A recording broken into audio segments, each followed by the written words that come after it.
The Rocket Review is sponsored by Why Not Saloon.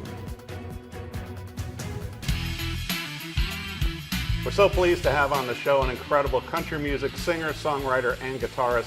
I'm sure you've already heard her songs before. She's got a brand new album that came out this past October, Counting Rainbows.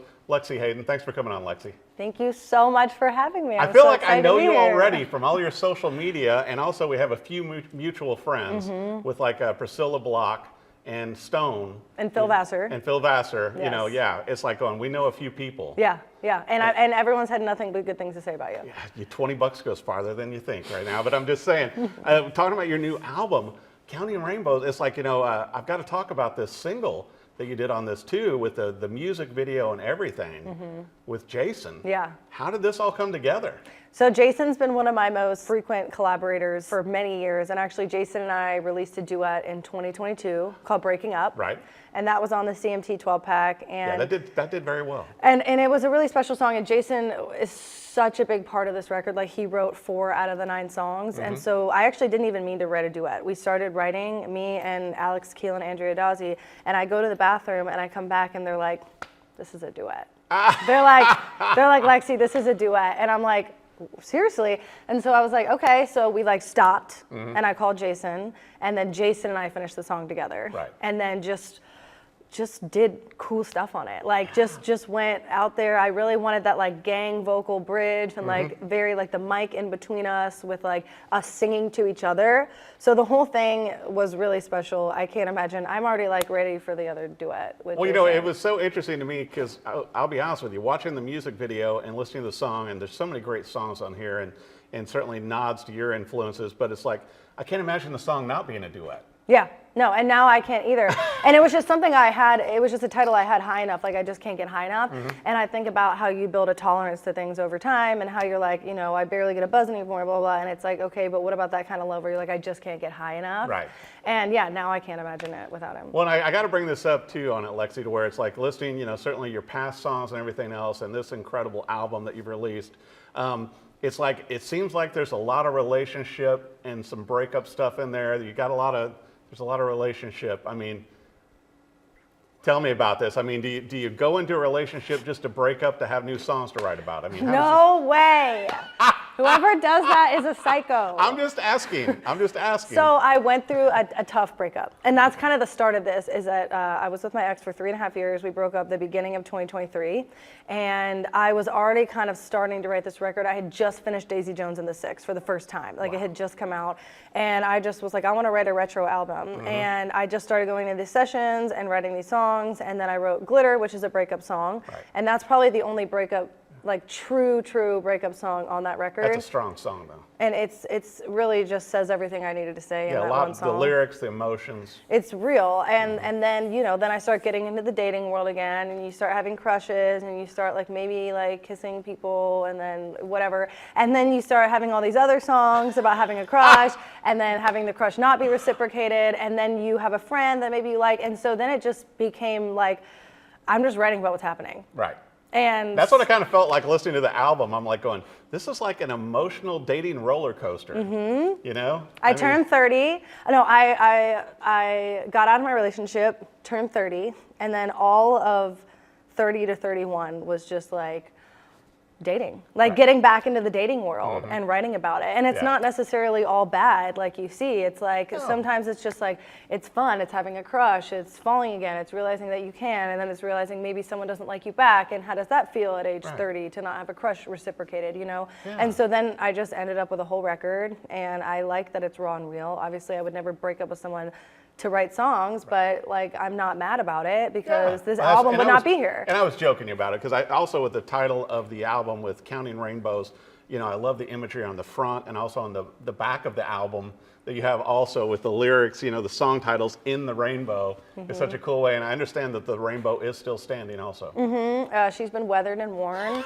Much like my life. It's so big. The rainbows for my artwork are actually like, I have injuries from them falling on me. Rainbow injuries. Rainbow injuries. Who knew? And they're still there. My friend Raina's like, you should take them and keep them at their house. I'm like, they're like literally this tall, but they're still outside. So you might see some content with me in the weathered rainbows as like a, you know. Well, you know, and I got to bring this up too, because I mean, once again, you moved here to Nashville in 2015, and you've been songwriting since you were, you know, like 14. Your brother's a guitarist also, but it's like, you're paying your dues here, but also you've made a lot of great strides. I mean, you've had viral videos, you know, CMT has released your music videos, the Pepsi Lab, iHeart. Yeah. You know, it's like you've had some great things going on, and it seems like everything has come together, Lexie, with this new album. Yeah. And you funded this yourself. Yeah.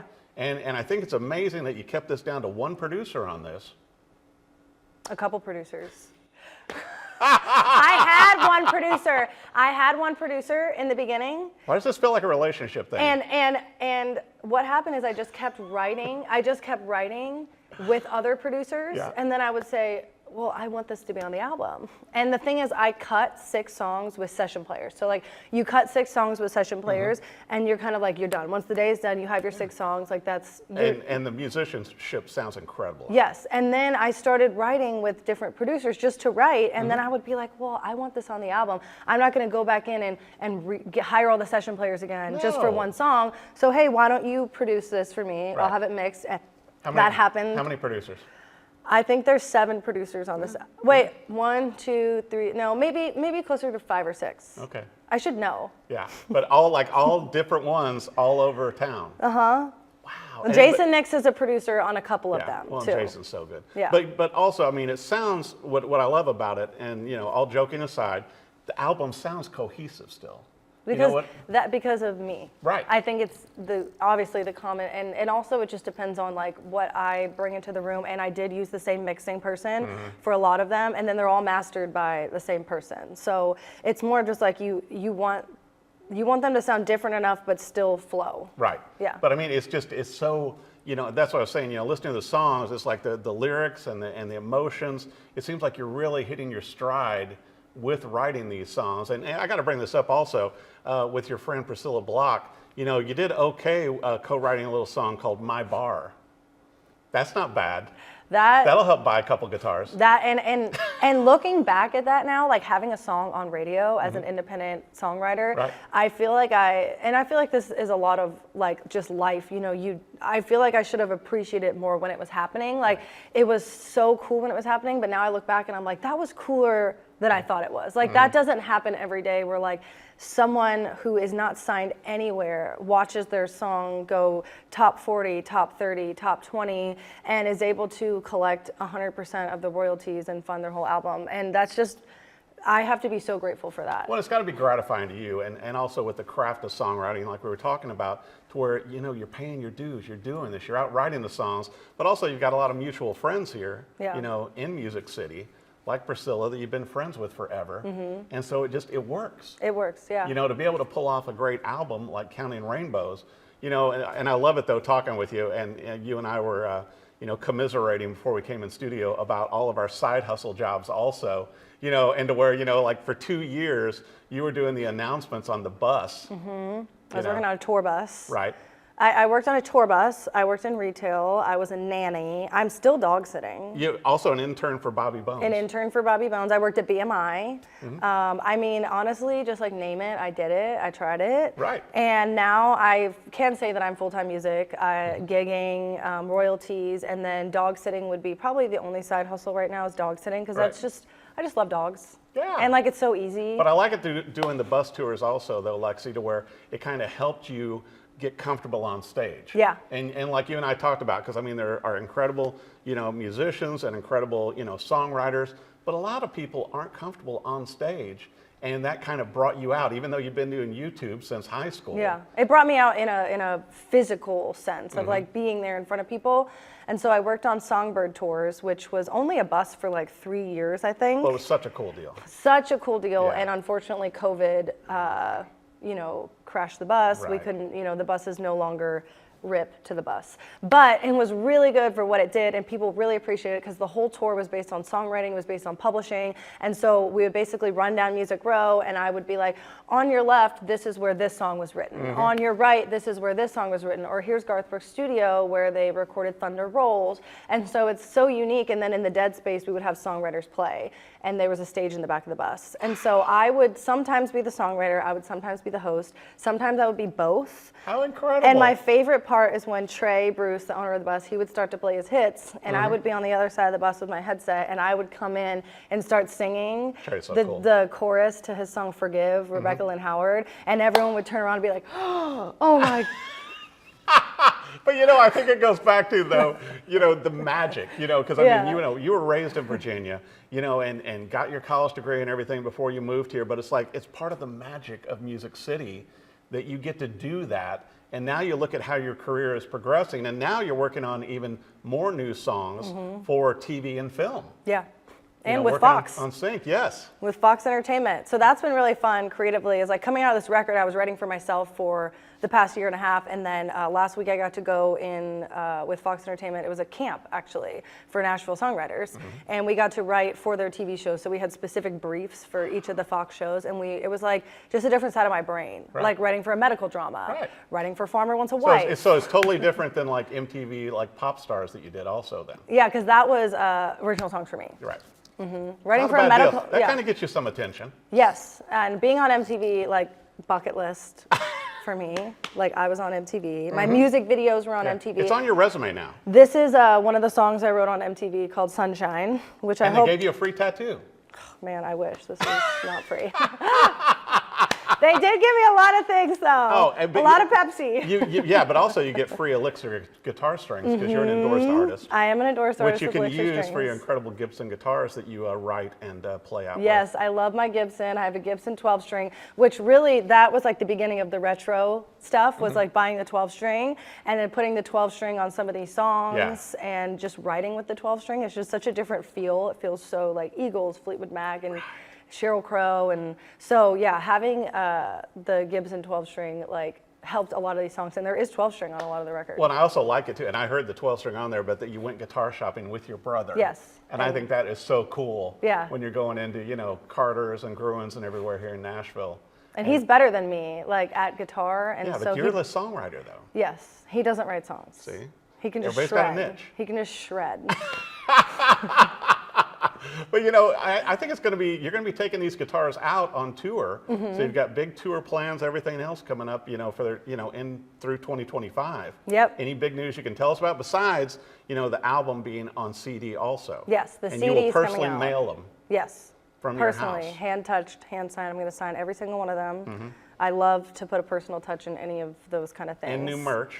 New merch. I've got hats. I've got velvet koozies. Ooh. We've got stickers. I've still got hatch prints. I got custom hatch prints for Those my are album awesome. release I show. love those. My you first need ever little one. rainbows on a keychain. Oh, everybody that's can pack, so cute. everybody can pack a rainbow with them.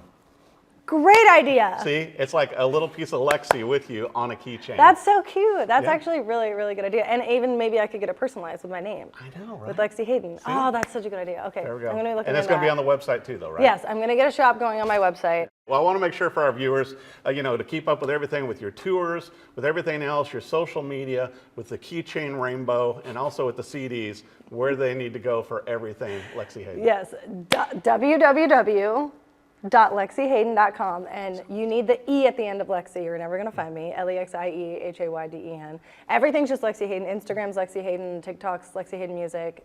Honestly, you can just Google Lexie Hayden and it should all come up. And fun videos too. Fun videos, and it's not my like YouTube. the old videos you used to do to where it was like a 2-minute intro. Now you're kind of cutting to the chase and getting to the song, right? Content is so different now. YouTube is so different. I'm still very active on my YouTube, but I would say I'm probably more active on Facebook and Instagram and TikTok, but YouTube still gets love. And when do you have time? Not making hit songs. It's a full-time job. Yeah. Yeah. And you got to restring some guitars when you get time too. Yep. With my Elixir strings. Be sure and check out all of Lexie's great new music. Counting Rainbows is out. Counting Rainbows is on Spotify, Apple, all the digital platforms, but also you get the CD directly from her probably even sign it, put a little note in, everything else.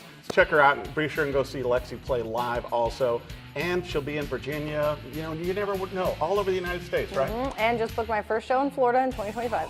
And more to come. More to come. I'm going to play in Florida a lot. Yes, I get that feeling, especially with family there. Yes. Lexie, thanks so much for coming on the show. Thank you for having me. Check out our new music, Counting Rainbows. Bye. The Rocket Review is sponsored by Why Not Saloon.